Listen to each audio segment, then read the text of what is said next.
Oui, impardonnable, c'est un grand adjectif. Alors, mais bien sûr, moi aussi, je sais lire avec mes collègues, avec mon équipe, le classement. Si on avait gagné, on serait vraiment encore dans la course parce qu'on a Clermont, on a Lorient chez nous. Comme ça, on pourrait passer devant eux. Oui, comme ça, c'est une grande déception. Euh, de ne pas avoir gagné. J'étais pas content avec la réaction après notre premier but, mais vraiment pas content parce qu'enfin il faut apprendre des erreurs. Alors ça c'est la deuxième, troisième fois qu'on marque un but et après on n'est pas concentré après l'engagement de l'adversaire. Ça c'est impardonnable parce qu'il faut apprendre des erreurs. Je leur ai dit ça clairement. Après ils avaient tout de suite la chance de mieux faire après le 2-1. Ils l'ont mieux fait.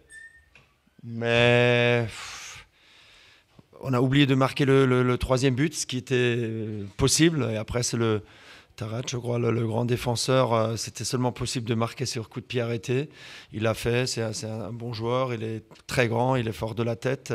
Ça peut toujours arriver si on marque pas le troisième but. Et après, merci Prévost, parce qu'après, c'était quand même aussi possible de perdre le match, même si on a, nous, la balle de match avec Tousgar, tout seul, mais vraiment tout seul, devant le gardien. Normalement, ouais.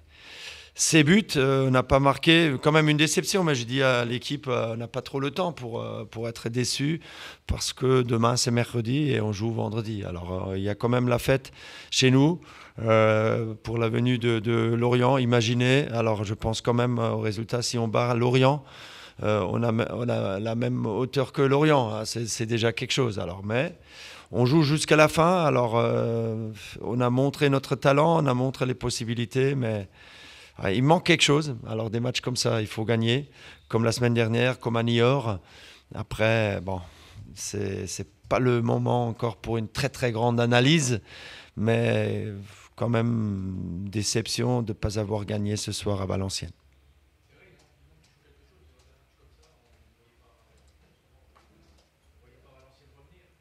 Oui, alors Valenciennes, ça reste une bonne équipe, mais parce que nous, on était pas mal. Alors c'est pour ça qu'on a dit Valenciennes n'était peut-être pas dans un grand jour. Oui, peut-être, mais on joue toujours contre un adversaire.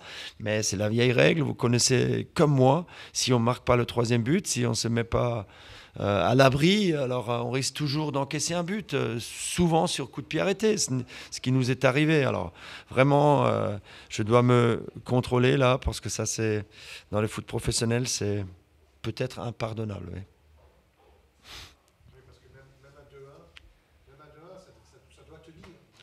Oui, oui, oui, mais ça tient encore plus si on marque le troisième but. Mais quand même, ça doit tenir. J'ai votre avis, je suis de votre avis. Pas de problème, mais oui, il faut vite passer à autre chose et faire une grande analyse après la saison, on va la faire.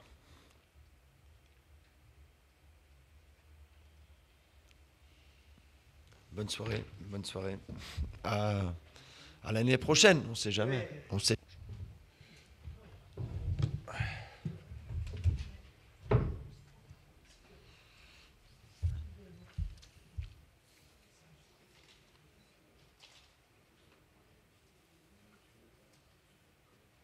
Toujours pas officiel le maintien, Zagreb, toujours pas de victoire à domicile, mais c'était compliqué ce soir parce que vous aviez un bel adversaire. Mais sur le maintien, oui, il reste encore un point à prendre. Parce qu'on a 9 points d'avance sur le barragiste et puis un goal average un peu meilleur. Mais mathématiquement, c'est pas encore acquis. On s'aperçoit malgré tout que ce point pris en venant 2 fois au score reste important. Après, bien évidemment qu'on aurait aimé gagner. Reprendre le goût de la victoire à domicile. Euh, Je pense que ça s'est joué surtout en première mi-temps. On a des occasions pour passer devant, on ne le fait pas. Et puis après, on n'a jamais été à l'abri voilà, des offensives de Sochaux. Je l'avais dit avant le match. Vous avez pu le reconstater. Hein. C'est une belle équipe qui a de la force dans toutes les lignes, qui a la vitesse devant. Donc, qui est difficile à contrer par rapport à ses caractéristiques. Et donc, il est important, face à ce genre d'équipe, de valider quand on le peut, quand on a les situations pour le faire. Oui, un peu vous avez toujours été malmené dans le jeu, mais l'efficacité, vous avez eu du mordant offensif. Il y a manqué d'efficacité en première mi-temps. Parce que vous avez 4-5 belles occasions. C'est ça. César. C'est ça.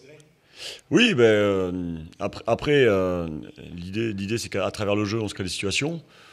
Là,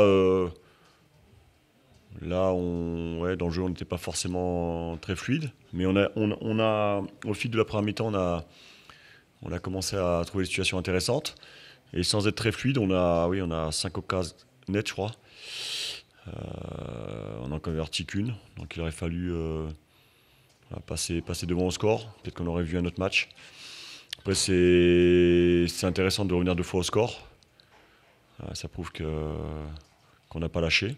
Et puis on aurait pu l'emporter parce qu'il y a cette occasion très nette de Gaëtan, je crois, juste après l'égalisation, qui est sauvé sur sa ligne par le gardien. Ça vous permet de faire les 3 derniers matchs dans la sérénité. Quand même. Il nous reste un point à prendre. On sait bien que oui. Il faut rester cartésien malgré tout dans le football parce que il n'y a jamais de certitude. Donc il reste un point à prendre. Mais l'idée, c'est de finir le plus haut possible. Bien sûr, c'est récupérer et bien se préparer pour aller faire un gros résultat à Quevilly. Puis après, il y aura Reims à domicile et puis dernier match au Gaz. Moi, je veux qu'on termine cette saison de la meilleure des façons.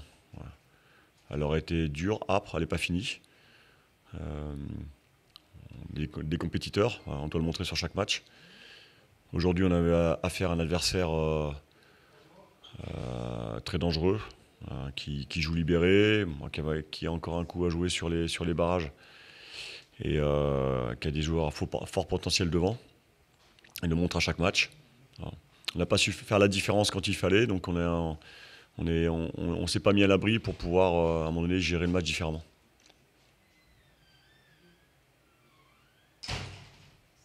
C'est bon.